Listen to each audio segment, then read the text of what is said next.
vamos Roberto, la va a poner Roberto, y está Zinedine engatilla, chuta,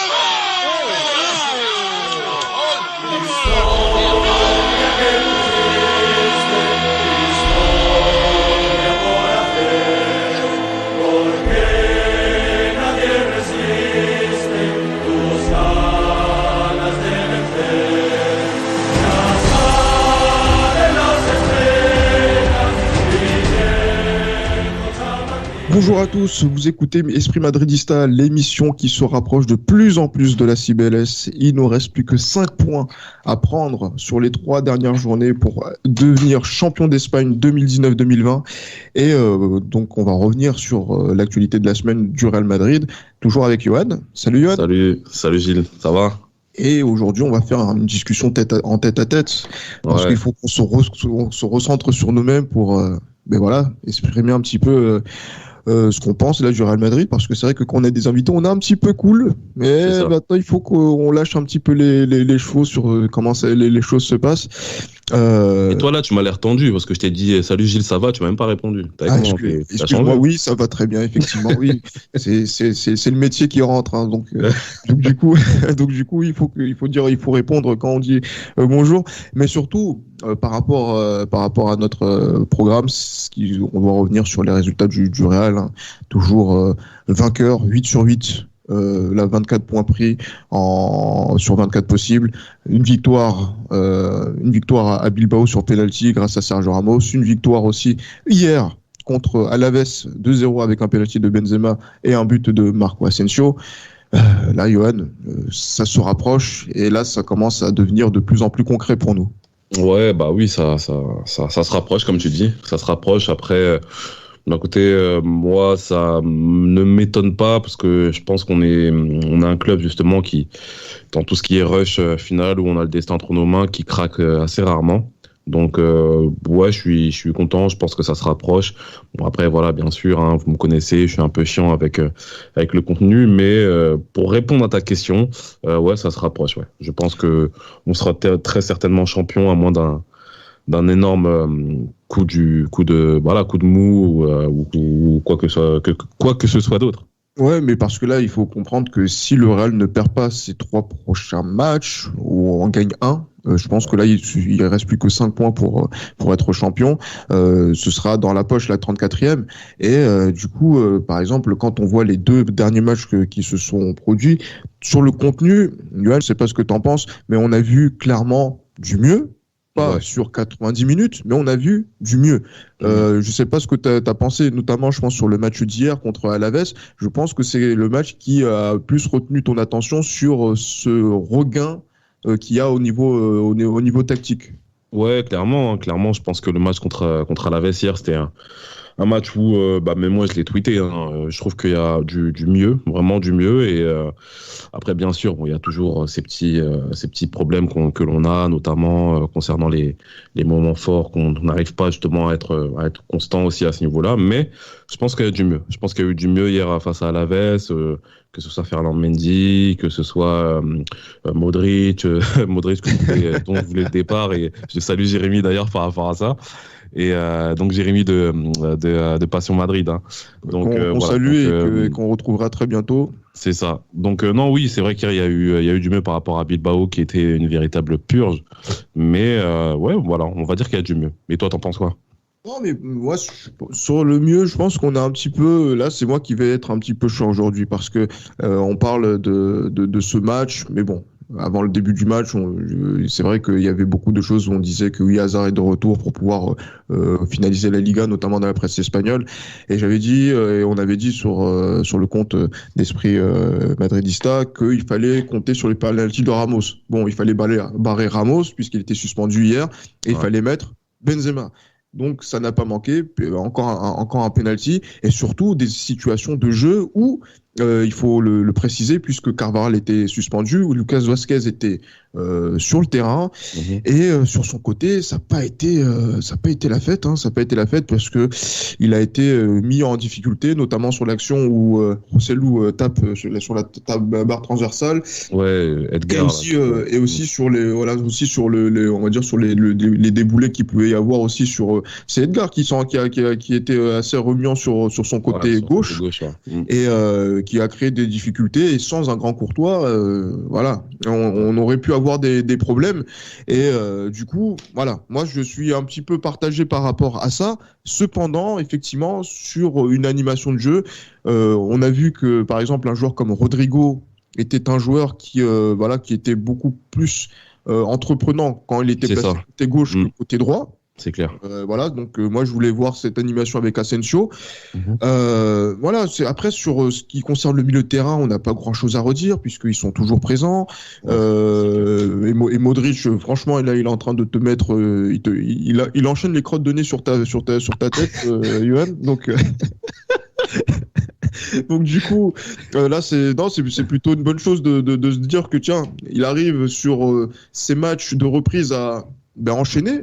Et peut-être est-ce que ça va durer un an de plus, je sais pas encore, mais en tout cas après moi tu sais par rapport à Modric, moi ce que je me dis c'est que je préfère attendre aussi le match à l'Etihad. Je pense que le match à l'Etihad, on va dire ça me réconfortera un petit peu plus, je serai un petit peu moins dur avec lui par exemple s'il fait un gros match, que le Real perde ou pas, mais vraiment s'il fait un gros match contre Manchester City au match retour, je pense que là je reverrai ma vision des choses, parce que là ce qu'il faut pas oublier c'est qu'on joue quand même contre une équipe qui était faible hier, même si c'est vrai qu'il a fait un très bon match, mais hier faut pas oublier que à la Veste c'est pas non plus d'une foudre de guerre. C'est ça, c'est une équipe qui a marqué 3 buts depuis le début de la reprise, mais qui a eu des situations de jeu contre le Real quand même. Ouais, parce que tu vois, et en plus c'est des situations de jeu qui découlent d'actions. C'est pas par le hasard.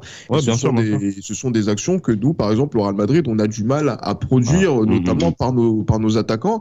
C'est ça. Parce que même si on parle du match par exemple de Rodrigo. Qui a essayé d'apporter beaucoup de percussions balle au pied, mais qui a eu du mal justement avec les joueurs qui étaient dans l'axe. Pareil pour Asensio qui a été propre, même si je pense que il aurait pu peut-être être récompensé davantage sur la première mi-temps. Il a marqué après en deuxième.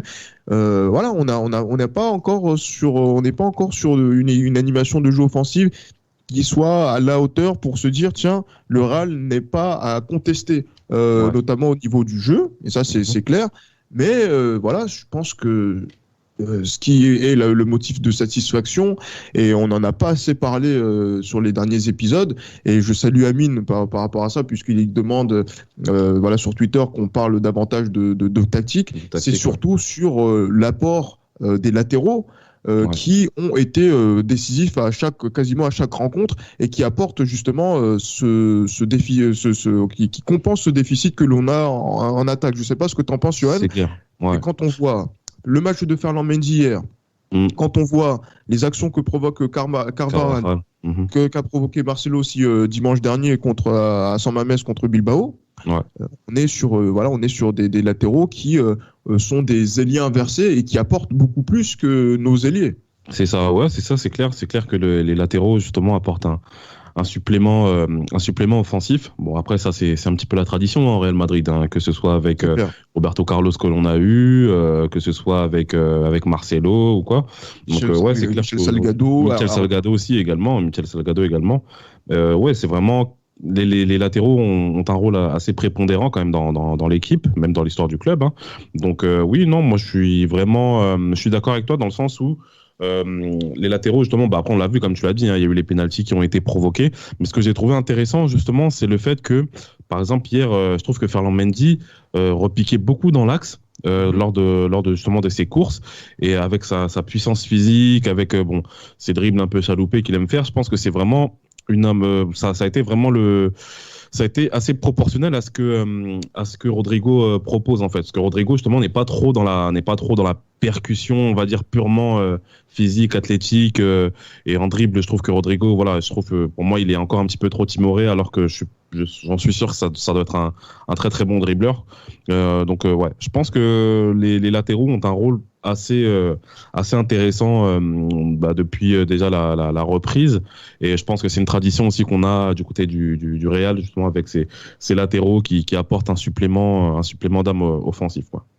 Et justement, par exemple, quand on parle de Ferland Mendy, bon, c'est vrai que moi, techniquement, je vois qu'il fait parfois des contrôles qui sont assez apocalyptiques. Il en a encore fait un aussi dans le match. Mais bon, on va en dire sur vraiment le positif. Et moi, je pense que par rapport au match de Ferland Mendy, je sais pas si vous vous souvenez du match qu'on avait fait contre Valence.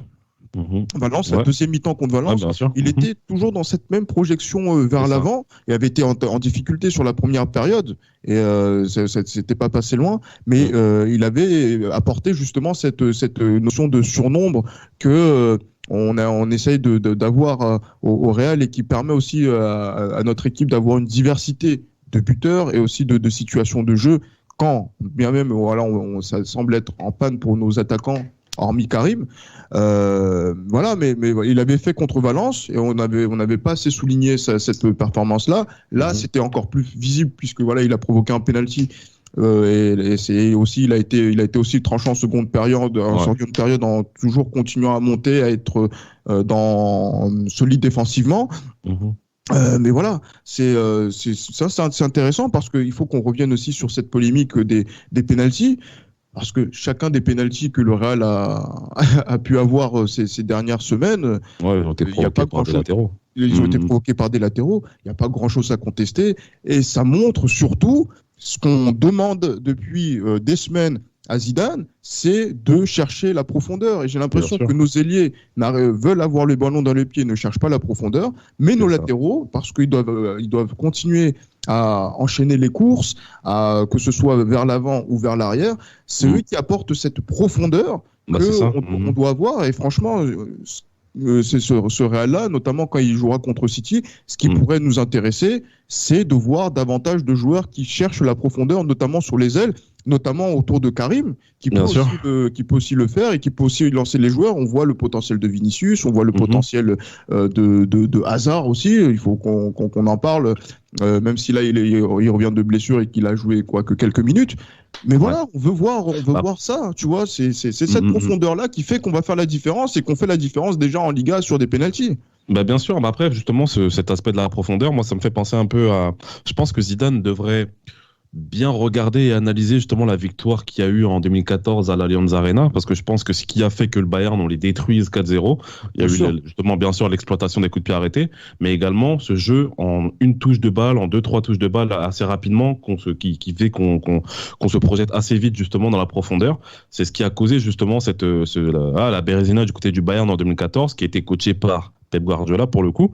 Je pense que ce match tactiquement a été parfaitement réalisé de A à Z, et je pense que Zidane doit s'imprégner de ce match-là, parce que je pense que le Real justement n'a eu aucun équivalent justement dans tout ce qui est contre-attaque rapide en une touche de balle, je pense, ces dernières années en Europe. Donc c'est clair, que ce soit Mourinho, que ce soit même Ancelotti. Bien sûr que ce soit Ancelotti, mais ça, je pense vraiment, j'insiste vraiment que Zidane doit vraiment prendre exemple sur ce match-là, sur ce match qu'il y a eu justement à l'Allianz Arena en 2014, si on veut vraiment essayer d'inverser la tendance face à Manchester City, d'autant plus que Manchester City étant à domicile, connaissant Pep Guardiola, voilà, il y aura cette volonté justement de détruire l'adversaire du point de vue de la possession de balle, etc. Donc je pense que comme on est dans une situation qui est désavantageuse par rapport au score qu'il y a eu au match aller, je pense que la tactique qui devra être employée face à Manchester City doit être plus ou moins la même qui a été employée face au Bayern en 2014, et justement avec l'apport de nos ailiers, de nos latéraux justement qui aujourd'hui est une véritable force.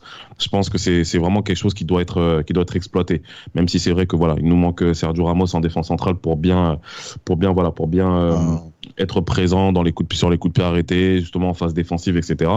Mais je pense qu'il y a quand même possibilité, si Zidane exploite bien justement les espaces, que l'on puisse faire quelque chose contre Manchester City. Et justement, par rapport à la suspension de Ramos, qui a été suppléée par Rodrigo, hein, donc là, ça veut dire que là, Rodrigo a joué de matchs consécutifs, par Militao, j'ai dit Rodrigo, je suis un fou. Je pense aussi à de nos amis de Team Duncast, notamment Rafik, voilà, j'ai pensé à ça. qui a maintenant pris ses libertés avec le foot et qui confond aussi nos Brésiliens. Voilà, Eder Militao qui a suppléé Varane à Bilbao et qui a suppléé aussi au Ramos hier contre Alaves. Quand on voit par exemple la performance qu'il a pu faire, même s'il y a encore des petites erreurs, hein, parce que tu vois, il y a par exemple on va dire qu'il y a eu des incursions. Il y a Burke, le joueur là Burke là, je sais pas comment on dit ça. Oui, bien sûr, qui est plutôt pas mal et qui avait posé des problèmes à Militao, même si je pense que Militao a fait vraiment des bonnes performances, surtout une performance très solide dimanche à Bilbao. Voilà, donc là, tu penses quoi d'Eder Militao? Parce que c'est vrai qu'on le surveille aussi par rapport en vue de la suite de la compétition, de la compétition à la Ligue des Champions, ce qui aura lieu le mois prochain. Mais surtout, là, sur ces 3 finales qui va nous rester, est-ce que voir un Militao à ce niveau-là, ça nous permet de nous dire on peut continuer à déjà notre série de victoires qui est incroyable et surtout qu'on va essayer de ne pas prendre de but avec ce joueur. Bien sûr, après je pense qu'Eder Militao, que ce soit contre Bilbao, que ce soit hier contre Alaves, a été je pense solide, mais à vrai dire moi je suis pas encore convaincu par ce joueur. Il est clair qu'il présente peut-être des qualités, des qualités notamment, mais notamment concernant sa vitesse, etc. Physiquement, c'est vraiment quelqu'un d'intéressant. Mais honnêtement, je suis vraiment pas serein avec Eder Militao. Je suis pas serein. Après, je suis peut-être dur avec lui parce que c'est quand même sa première année. C'est quand même un défenseur qui est relativement jeune, ça faut pas l'oublier. Donc je pense que j'attends de voir. Honnêtement, j'attends de voir. Bon, comme tout à l'heure, on a évoqué le match contre Manchester City. Je pense qu'il sera titulaire. A priori, il sera titulaire contre Manchester City, mais blessure. J'aimais des réserves. J'aimais quand même des réserves. Après, comme j'ai dit, ce qu'il faut pas oublier, c'est qu'hier on joue contre Alaves. Lucas Pérez et puis José Lu, c'est pas non plus des attaquants ultra qui font vraiment peur, quoi. Donc bien sûr, mais je pense que attendons de voir concernant Militao. Mais j'ai envie de te dire que s'il fait pas un grand match contre Manchester City, je ne serais pas surpris. Voilà, on va dire ça. Non, bien sûr. Donc, mais après, ce sera à voir puisque là, l'Oral sera dans l'obligation de gagner et surtout, on parle bien de Rosselló quand même. C'est un de nos petits de notre qui a fini sa formation chez nous. Donc, bien sûr. J'ai toujours une petite affection pour nos petits joueurs qui ont fait dans notre cantera, tout à fait. Mais voilà, donc moi, je voulais donc à partir du moment on a parlé sur cet apport des latéraux, sur notamment pour expliquer les pénaltys. Moi, je voulais revenir sur justement ces histoires qui sont en train de polluer les débats, notamment en parlant de la Liga, sur les polémiques arbitrales, etc. Parce qu'on pense que le Real Madrid, obtient des pénaltys par la simple et au bon vouloir des instances arbitrales espagnoles. Et moi, en fait, voilà, on est des supporters, on est des passionnés. Que ce soit pour ceux du Barça, que du Real, etc.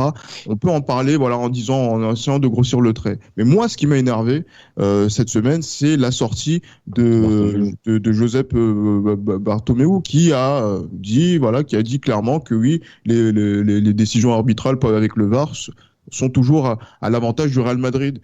Mais c'est honteux. C'est honteux dans quel sens? C'est parce que, en fait, au niveau institutionnel, pour moi, je trouve inconcevable qu'un président de club, un président de club arrive fait des accusations pareilles envers un club, surtout en termes de quand on parle d'institution. Parce que c'est vrai que là, par exemple, il y avait beaucoup de nos de tweetos qui sont sur les réseaux sociaux, qui attaquent qui attaquent par exemple d'autres clubs comme le Paris Saint-Germain parce qu'on dit qu'il n'y a pas d'esprit d'institution, etc. Mais je suis désolé, quand tu vois le président du Barça qui parle comme un tenancier de PMU, je suis désolé. Ça, c'est pour moi. En plus pour attaquer le Real Madrid, je suis désolé. On doit réagir et dire que c'est petit, ça manque de dignité. C'est un truc de fou. C'est vraiment ça. J'ai vu rouge, moi. C'est un truc de fou. Ouais, non, mais c'est clair que Bartomeu, là, pour moi, il a fait un aveu de faiblesse qui est monstrueux. Donc là, ce qui veut dire, justement, donc à travers ce soi-disant, là, je vais loin dans mes propos, cette soi-disant corruption qu'il y a de la part du Real Madrid par rapport à la VAR, à ce niveau-là. Ce qui veut dire par là, c'est que si aujourd'hui le Real est devant le Barça, à manger 6 points au Barça, c'est grâce aux décisions d'arbitrage qui ont été assez limites, c'est ça, ouais, c'est ce qu'il veut nous dire en fait. Et quand t'es entraîneur. Le sous-entendu entre limite et la corruption, voilà, elle est jamais très loin, surtout quand on est en Espagne, quand on est dans un pays où la polémique elle est constante. C'est ça, mais quand tu es président d'un club comme le FC Barcelone, quand on nous a vendu comme Mesquin Club, quand il y a eu cette domination non contestable, domination incontestable à la fin des années 2000 et au début des années 2010, quand on nous vend le Barça comme étant le club des clubs, avec une institution qui est carrée, etc. Non, je suis désolé. Déjà que ce club-là, depuis que Bartomeu est président, c'est un club qui fait pas mal d'erreurs en termes de casting concernant et les entraîneurs et concernant les joueurs. Et justement, pour moi, ça là, le fait qu'il soit plein par rapport à un arbitrage qui serait soi-disant avantageux par rapport au Real, par rapport à ça, pour moi, ça c'est la cerise sur le gâteau. En fait, ça montre l'amateurisme qu'il y a de sa part en fait à ce niveau-là. Oui, et non seulement ça, moi je me souviens, je sais pas s'il se souvient, notre ami Bartomeu, d'un certain match au Camp Nou lors de la première partie de saison, un 0-0 face au Real Madrid, où il y a une grosse semelle sur Raphaël Varane dans la surface de réparation qui n'a pas été sifflée, où il y a d'autres décisions justement d'arbitrage qui ont justement, je crois, il y a eu deux semelles sur Varane dans la surface de réparation qui n'ont pas été sifflées. Où à ce niveau-là, la VAR n'a pas été employée. Est-ce qu'on a entendu Florentino Pérez ou Zinedine Zidane ou je ne sais qui dire oui, mais non, mais le Barça a été avantagé par rapport à la VAR? Non, je suis désolé. Donc Bartomeu justement il devrait, excusez-moi du terme, un peu fermer sa gueule à ce niveau-là, parce que comme j'ai dit, s'il veut nous expliquer que le Real justement a aujourd'hui autant de points d'avance sur le Barça alors qu'il y avait des points de retard avant le confinement, s'il veut expliquer que ça c'est par rapport à la VAR, je pense que c'est un aveu de faiblesse qui est terrible de la part d'un grand club comme le FC Barcelone. Et bien sûr, et moi je pense même, et je l'ai précisé, même si j'ai notre ami Sayed Rivaldo sur Twitter, je pense qu'il y a du populisme dans ces déclarations, et qu'on pense toujours à l'échéance de 2021 l'élection, c'est ça, où il y a des élections, et franchement. J'ai pas forcément envie de commenter la vie institutionnelle du Barça et la vie du club du Barça. C'est pas notre rôle, mais je suis désolé par rapport à ça. J'accepte que des tweetos parlent et critiquent l'arbitrage, donc peut-être qu'il peut être en faveur du Real ou contre le Barça, etc. Mais que ce soit des personnalités publiques de clubs de premier plan, je peux pas l'accepter. Et moi je salue notamment, et ça va être l'une des rares fois où je salue aussi le comportement de Florentino Pérez et du Real Madrid, où le silence a été de mise par rapport à toutes ces polémiques. Exactement. Parce qu'il faut qu'on se concentre sur le terrain, même si c'est vrai que Johan, quand même on marque beaucoup trop de pénaltys en ce moment. Franchement, honnêtement, moi ça me fait rire en fait, parce que je me dis, à chaque fois qu'il y a un penalty, je me dis ça va faire polémique et on va gagner. On va gagner. C'est ça qui est drôle en fait. Ils pourront rien faire, effectivement. Mais le problème, c'est que là, comme on l'avait expliqué dans la première partie du podcast, les penalties viennent de situations où on arrive à trouver de la profondeur et on prend de vitesse les défenses adverses sur des temps faibles qui sont très courts, mais sur lesquels on arrive à capitaliser. Donc du coup, comme tu as dit, par rapport à Bartomeu, je pense que c'est sa campagne en fait qu'il est en train de faire, c'est le côté parce qu'en fait, il fait penser un peu à une certaine marine marine, je pense. Laissons la marine nationale en dehors de tout ça. Nous sommes fiers de notre armée, notamment en France ou à l'étranger. Voilà. Non, du coup, je voulais revenir dessus parce que c'est vrai que c'est un petit peu le couillol, mais voilà, revenons aussi sur la vie de notre club et surtout sur les joueurs qui sont en instance de départ. On va pas parler de Gareth Bale, qui n'en a plus rien à cirer. On l'a vu encore hier. Il s'en tamponne royalement du coup. Il en a plus rien. Il a plus rien à voir avec ça. Mais surtout, revenons sur deux joueurs. Notamment, là, je voulais revenir sur le premier, sur lequel on a fondé pas mal d'espoir, en tout cas dans notre équipe, c'est James Rodriguez, qui semble voir le torchon brûler avec son entraîneur Zinedine Zidane, et il n'a pas été convoqué en plus hier, donc du coup paraît-il que Zidane a mis un peu d'huile sur le feu, même s'il a gardé la langue de bois en disant qu'il n'est pas sûr de revoir James reporter le maillot du club. Donc il y a quelque chose, il y a une cassure, et cette cassure-là, elle a été, elle s'exprime maintenant publiquement. C'est un immense gâchis, Rames. Ouais, franchement, bon. Après, moi, pour en revenir à cet été 2014, parce que au cas où vous le saurez pas, bon, toi tu le sais, hein, mais je suis supporter de Monaco en France. Pour en revenir à cet été 2014, où ici au Real Madrid, où on fait partir Di Maria justement. Bon, moi j'étais un petit peu déçu par rapport à ça, mais James Rodriguez sur les, on va dire la première saison du Real Madrid, c'est pas mal du tout ce qu'il montre. Mais je m'attendais pas. Parce qu'il était avec Ancelotti, qui le voulait et qui a montré qu'il pouvait jouer avec lui. Et je m'attendais pas honnêtement à une fin aussi, je dirais pas tragique. Tragique, je pense que c'est un petit peu trop dire, mais une fin aussi difficile, compte tenu justement des qualités du joueur que c'est James Rodriguez. Je pense que ça a jamais collé avec Zinedine Zidane, malheureusement. Je pense que ça n'a jamais collé avec Zinedine Zidane, ce qui est dommage parce que voilà, James Rodriguez, comme je l'ai dit, hein, c'est vraiment le plus gros talent qu'il y a eu en Colombie de ces dernières années. Et je pense que c'est une déception. C'est vraiment une déception, je pense, James Rodriguez à ce niveau-là. Si on doit prendre justement si on doit faire le bilan de sa carrière au Real Madrid, c'est vraiment une déception, je pense. Ouais. Oh, oui, des déceptions. En plus, on a l'impression que Zidane a essayé de lui donner sa chance et qu'il n'a jamais su la saisir et qu'il y a eu de nombreux matchs où on l'a vu insipide ou surtout, on va dire, pas forcément très performant dans ce qu'il a pu faire. Après, c'est vrai qu'il y a son hygiène de vie. C'est ça, ce que j'allais dire. Ouais. Voilà, donc son hygiène de vie, elle est très très. Voilà, donc c'est-à-dire que son exigence aussi du haut niveau n'est pas forcément au rendez-vous. Regardez, si il a été prêté 2 ans au Bayern avec une clause de rachat qui était, on va dire, très abordable pour le Bayern et qu'il a pas été renouvelé. C'était 20 millions comme ça, non? Je sais plus. En tout cas, c'était voilà. Donc en gros, c'était, je sais plus. Je pense que c'était un peu plus que ça. Mais pour un joueur quand même de ce talent, notamment quand on voit la cote qu'il avait justement vers 2014, 2015, voire 2016, c'était donné et que le Bayern n'a pas donné suite. Ça dénote quand même donc de quelque chose qui entre la façon dont il gère sa carrière en tant que professionnel et la façon dont Zidane conçoit les choses vis-à-vis de joueurs de haut niveau.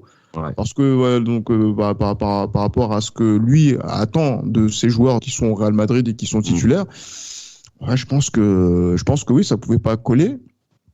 Mais du coup, je sais pas comment ça va se passer, mais quand on voit que Zidane dit qu'il va pas rejouer et que paraît-il que Rames dit qu'il veut que là il a demandé à ce qu'il ne soit plus convoqué d'ici la fin de la saison, c'est dommage, mais ça montre aussi qu'en termes d'attitude, est-ce qu'on a affaire vraiment à un grand joueur avec James Rodriguez? C'est pas une question pour blâmer James Rodriguez, mais franchement, grand joueur au sens du Real Madrid, c'est quelque chose qui est au-dessus de n'importe quel club. Donc, du coup, bien sûr, c'est une exigence. C'est une exigence. C'est un échec, voilà, c'est ça en fait, c'est cette exigence-là, voilà. Donc, parle-en, Johan. Ouais, non, c'est clair que James Rodriguez, pour moi, n'a pas été un joueur à la hauteur de ce que doit être un grand joueur au Real Madrid. Je pense que, comme tu l'as dit, l'hygiène de vie n'a pas été au top venant de lui. C'est vraiment décevant dans le sens où il arrive au Real Madrid, il a à peine 23 ou 24 ans. On se dit qu'il peut faire une grosse partie de sa carrière au Real Madrid ou même la finir au Real Madrid en ayant un rayonnement assez énorme. Donc non, c'est clair que pour moi c'est quand même une grosse déception, James Rodriguez. C'est vraiment une déception et puis même que ce soit comme tu l'as dit, non seulement l'hygiène de vie, il y a aussi les prestations en match. Les prestations en match qui ont été assez irrégulières à ce niveau-là. Moi la question que j'ai envie de poser c'est retiens-tu un match où James Rodriguez a éclaboussé de son talent, un match vraiment Mais à sa décharge, encore une fois, pour James, Johan, c'est quoi? C'est que en fait Zidane, je suis désolé, si Zidane jouait excentré sur un côté toute sa carrière comme il l'a fait, parce que lui il revenait un petit peu dans l'axe puisque c'était comme ça qu'il joue au Real. Voilà quoi, James, ce n'est pas un joueur de côté, c'est un joueur d'axe. Et j'ai l'impression que la créativité pour les joueurs d'axe, elle n'est pas forcément au rendez-vous du côté du Real. On a toujours cette tendance à aller sur le côté gauche à chaque fois sur le côté gauche, et ça laisse de l'espace sur le côté droit où justement on a des manques quand Bale ne joue pas bien. Mais du coup, James, qu'est-ce qu'il va faire? il va pas changer la tactique. Non, bien sûr. C'est pour ça que le coach ne s'entend pas forcément avec lui. Mais quand même, est-ce que Zidane aussi se mette à la place de Rames? Un joueur d'axe doit s'exprimer et briller dans l'axe. Pareil pour Isco, même s'il est plus impliqué. Mais voilà, ce sont des joueurs qui nous font rêver sur l'axe, peut-être un petit peu sur le côté de temps en temps, mais quand même, il y a ce manque de variété qui fait que où axialement, on n'est pas forcément dangereux ou solide ou même voilà. J'ai même envie de dire qu'on les a sacrifiés un peu. J'ai même envie de dire qu'on a sacrifié Isco et James, malheureusement. Ah, mais le problème, c'est que c'est dommage parce que ce sont des joueurs qui, par exemple, sur l'année 2017, ont beaucoup apporté au Real Madrid et même qui ont beaucoup apporté avec Ancelotti et c'est dommage que cette saison 2014-2015 n'a pas été à la hauteur de nos ambitions à ce moment-là. Mais c'est vrai que le football a peut-être changé et qu'il fallait prendre des joueurs qui sont des ailiers, qui collent la ligne, qui mangent la ligne, qui courent beaucoup aussi également. C'est ça aussi, ouais, surtout ça, qui ont vraiment des qualités physiques au-dessus de la moyenne, ouais, surtout ça. C'est ça. Et donc du coup, mais c'est vrai que c'est pour un niveau de l'exigence, on en avait parlé. Il y en a un qui, je pense, n'a pas compris où il a atterri, c'est Luka Jovic. Luka Jovic, même si voilà, il y a eu cette dernier fait d'armes de Luka Jovic, c'est qu'il a été en contact avec un ami testé positif au Covid-19 et du coup il a été remis en quarantaine. Donc je pense que d'ici la fin de la saison on va pas le revoir. Ça va pas changer grand chose, je pense. Mais... Ça change pas grand chose. Mais bon, mais après voilà, en plus de cette histoire de confinement qu'il y avait eu au mois de mars, en plus du barbecue qu'il y a eu au mois de mai, là encore ça vient s'ajouter à la polémique. Même à Belgrade, il a été rattrapé par la patrouille à ce niveau-là. Ah oui, et que là justement il va passer en jugement au cours de ce mois-ci, donc voilà, Luka Jovic qui serait en vente pour la saison prochaine.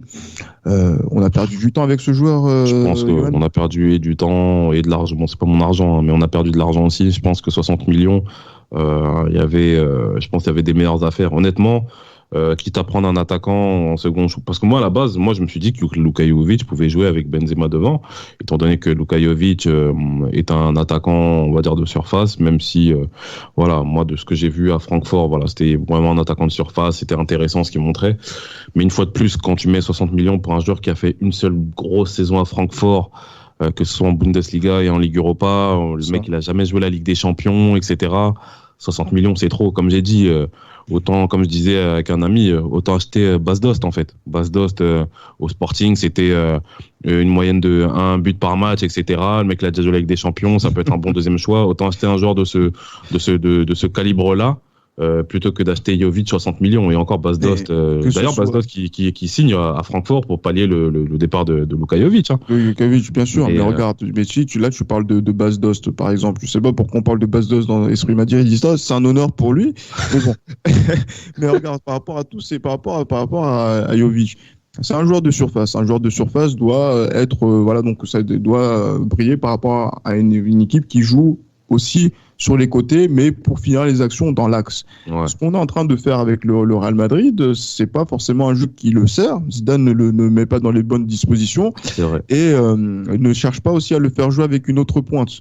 En tout cas, pour le mettre dans les conditions de pouvoir marquer. On avait eu le même problème, par exemple, à Marseille avec Mitroglou, qui est un joueur de surface. Parce que là, pourquoi je parle de Mitroglou, c'est parce que comme ils ont joué les deux au Benfica Lisbonne, donc du coup, je voulais faire un petit peu le parallèle. Bas Dost, Mitroglou. Ouais. On s'en rend là, ça va être Esprit Europa League, hein, bientôt.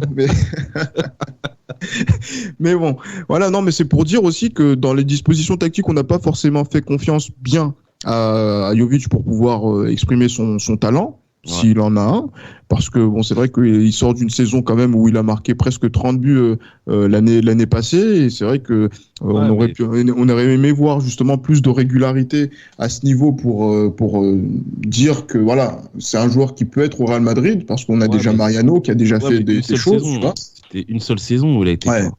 C'est ça aussi le problème. Bon, j'allais faire un parallèle, mais c'est pas bien parce que franchement, on allait tomber très très bas dans la discussion parce que j'allais parler de Matt Moussilou. Oh, t'es ouf, non mais. Il y a des gens qui vont couper le podcast. Ah, de ouf. En écoutant tout. Je vais m'excuser pour ce dérapage.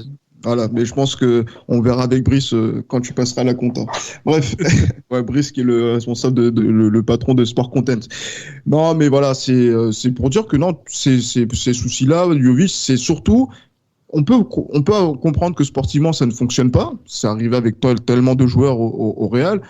Mais moi, je ne peux pas comprendre qu'en termes d'attitude, qu'ils ne soient pas aux exigences du Real Madrid, où on se dit que la pression est telle qu'il faut être champion, où il faut gagner, par exemple, la Ligue des Champions, il faut peut-être même faire le triplé chaque année, et qu'il faut se mettre au diapason d'une équipe qui a gagné autour de lui. Karim a gagné, comment ça s'appelle, les joueurs qui sont autour. Asensio, voilà, donc aussi a gagné, Lucas Vazquez a gagné, Hazard a gagné, pas avec nous, mais il a gagné aussi. Il a gagné. Mais voilà, non, il y a des gagnants dans cette équipe. Bon, pour Hazard, c'est encore autre chose. Je pense qu'on y reviendra un peu plus tard quand on fera le bilan de la saison. Et là, effectivement, on va taper sur Eden Hazard. Mais voilà, donc même nos milieux ont gagné, nos défenseurs ont gagné. Là, tu viens dans une équipe qui sait comment gagner, mais tu ne fais pas comme eux, en fait. Et donc, comme dit l'adage, quand tu es à Rome, fais comme les Romains. Exactement. Et le souci, c'est que Jovic, il a fait comme s'il était en Serbie, voilà. Comme l'a fait Novak Djokovic. Je vais en boîte de nuit, alors qu'il y a le confinement, etc. Finalement, tu le payes et tu as une saison qui est tronquée. Même si Zidane dit qu'il a confiance en lui pour la suite. Ouais, bah oui. Ouais, je pense qu'il fait de la langue de bois, mais je pense qu'à la première offre, c'est dehors. Ouais, je pense qu'il va partir. Ouais, je pense qu'il va partir. C'est même mieux pour lui, c'est mieux pour le Real, c'est mieux pour tout le monde en fait. Tout le monde est gagnant si Luka Jovic s'en va, que ce soit en prêt, que ce soit en transfert définitif. Alors certes qu'on n'arrivera pas à le vendre, je pense 60 millions, mais qu'il s'en aille. Il vaut mieux qu'il s'en aille. Ouais, c'est mieux. Ouais, effectivement, vaut mieux qu'il s'en aille et surtout voilà qu'on passe à autre chose peut-être en termes de renfort de mercato, faut voir, mais bon là on aura l'occasion d'en parler dans des prochains épisodes. Moi je voulais terminer tranquillement ce podcast justement en se disant quand même on va être voilà, donc là on se rapproche du titre de champion, il reste 3 journées, il y aura un match contre Granada lundi où le Real peut être champion si voilà, donc s'il gagne contre Granada et que le Barça perd son match dans je veux dire dans le même instant, et il va se poser la question quand même, on est en sortie de pandémie un peu partout en Europe et dans le monde, et il va se poser la question de la célébration du titre. Hein, parce que là, j'annonce beaucoup la Cibeles qui est l'endroit, notre repère pour nous tous madrilènes qui voulons célébrer le titre. Là, on a eu des informations, notamment de la presse espagnole, et de la mairie de Madrid, disant que par rapport à la Cibeles, il faudra qu'on célèbre d'une façon différente et peut-être qu'elle ne sera pas forcément, qu'il n'y aura pas forcément le rassemblement de la foule comme prévu. Ouais. Je sais pas ce que t'en penses, Johan, mais moi ça m'ennuie quand même parce que si le championnat il est gagné et en plus qu'on n'arrive pas à le célébrer tous ensemble pour se retrouver faire la fête à la Cibeles, ou en tout cas pour les supporters du Real qui seront là-bas. Mais cette Liga elle sera nulle jusqu'au bout, j'ai l'impression. Ouais, bah après voilà, j'ai envie de te dire, Gilles Christ, tu sais, si aujourd'hui il n'y a pas de véritable célébration à la Cibeles pour ce titre, moi ça va pas m'émouvoir plus que ça, compte tenu justement de la bouillie qu'on a proposée cette saison. Après voilà, un titre ça se fête, ça c'est clair, il n'y a pas de souci à ce niveau-là, c'est une ligne de plus dans notre riche palmarès à ce niveau-là, et les supporters justement qui sont les principaux comme on dit, les députés et les sénateurs du club à ce niveau-là. Je pense que bien sûr, ils méritent vraiment d'avoir une part de considération sur cette victoire-là. Mais comme j'ai dit, la situation sanitaire étant celle qu'elle est, je pense qu'il faut pas tenter le diable, comme on dit à ce niveau-là. Si aujourd'hui les festivités seront restreintes par rapport à cette victoire qui se profile en Liga, je pense que voilà, ça sera mieux pour tout le monde à ce niveau-là, même si bon, c'est vrai que ça peut être triste du fait qu'il n'y ait pas de célébration, mais ce sera mieux pour tout le monde. Et aussi, comme j'ai dit, par rapport à la bouillie qu'on a proposée cette saison, je pense que voilà, on va pas non plus en faire tout un plat. Je pense, comme j'ai dit, que ce titre de la saison 2019-2020, dans 5 ans, je pense qu'on va l'oublier à ce niveau-là. Donc, ce sera triste, mais voilà, ce sera pas dramatique non plus, je pense. Bon, je sais pas. Moi, je suis vraiment attaché au fait que même si le peuple madrilène ne pourra pas se rendre à la Cibeles pour pouvoir célébrer avec les joueurs, que les joueurs quand même, fassent la tradition. Hein. Moi, j'ai toujours ces images de, moi, c'était qui ? C'était Riero, Raoul, Iker. Sergio Ramos dernièrement qui allait à la Cibeles et qui revêtait du fanion du Real donc la Cibeles. Donc là du coup c'est quelque chose auquel on est attaché, ça fait partie de notre identité, de ce qui fait aussi la tradition du Real Madrid, hein, pour tous ceux qui nous écoutent, qu'ils soient donc dans l'espace francophone ou un peu partout dans le monde, et on a des lieux communs, et ces lieux communs il faut pas qu'on passe à côté, tu vois. Donc du coup ce sera important pour nous de pouvoir voir quand même, une célébration qui soit quand même à la hauteur, quand même si elle va être adaptée par rapport à la pandémie, qui soit quand même à l'image de notre identité. Parce que sachant que là, lundi on peut être champion, si donc en cas de bons résultats contre Grenade. Bon, c'est un peu quand même là, cet épisode d'Esprit Madridista, il se fait entre 2 matchs, donc entre le match de Alaves vendredi 22h et là le lundi 22h pour Grenade Real, et en plus sachant que le Real va jouer contre Villarreal, c'est prévu pour mercredi. Pour l'instant ça reste encore à définir, je ne sais pas si on pourra jouer jeudi, parce que sinon en termes de récupération ça va être cuit, c'est compliqué, ça va être compliqué. Et là justement parce qu'il nous reste peut-être 2 victoires, 2 matchs à gagner, et si le Barça peut-être se comporte pas bien, donc peut-être 5 points à prendre. Le prochain numéro d'Esprit Madridista, je sais pas, donc là normalement on doit célébrer le titre, et on espère en tout cas, on va essayer de le fêter tous ensemble avec vous aurez vos invités habituels pour ça. On essaiera de faire aussi une opération spéciale pour ça. On commence peut-être à se projeter un petit peu, mais je pense que un club comme le Real Madrid qui n'a pas perdu 6 points en 6 journées comme d'autres, ne peut pas se permettre de perdre 6 points en 3 journées. Ce serait quand même de l'irresponsabilité, quoi. Ouais, Gilles, restons calmes, parce que on bat quand même le Barça et on passe devant eux pour perdre juste après contre le Betis Séville et repasser derrière le Barça. Donc restons quand même calmes. Mais là les joueurs quand même sont dans une optique. Par exemple, t'écoutes Varane, t'écoutes Zidane, t'écoutes Ramos, ils disent qu'il reste 3 finales et ils sont dans l'optique l'optique de jouer des finales, et là tu sais que historiquement le Real et les finales, c'est quelque chose. Nous on les perd pas, tu vois. On perd pas 4-0 en finale, par exemple. Oui, par exemple, on va pas revenir sur les exemples comme cela des équipes qui prennent 4 buts, et aussi des gardiens de but qui prennent 4 buts dans des finales de Coupe d'Europe. Ce n'est pas le cas d'Iker Casillas, n'est-ce pas, Yoann ? Ouais, je sais pas de qui tu parles. Ah, d'accord. Je vous invite à écouter les libéraux pour écouter les interventions de Yoann, notamment sur Iker Casillas, où il avait, semble-t-il, oublié le duel avec Robben. L'épisode date de 2019, tu m'en veux encore jusqu'à aujourd'hui ? Mais bec et ongle. Parce que c'est ça l'esprit madridista, c'est défendre nos joueurs, quelles que soient les circonstances, pour ne pas glorifier des joueurs qui prennent des 4 buts en finale, des 3 buts en finale, comme l'ont fait d'autres personnes, je ne citerai pas de nom. Zubizarreta, pour préciser. Entre autres. Voilà. Mais bon, voilà, donc d'ici là, portez-vous bien par rapport à ça, amis madridistas. On se retrouve très rapidement, on espère avec de bonnes nouvelles. Ou sinon, donc avec cette célébration pour la Liga, et aussi on vous promet aussi tout au long de cette fin de mois des épisodes qui vont valoir le détour et qui vont vous permettre de connaître mieux encore l'identité d'Esprit Madridista. À la Madrid.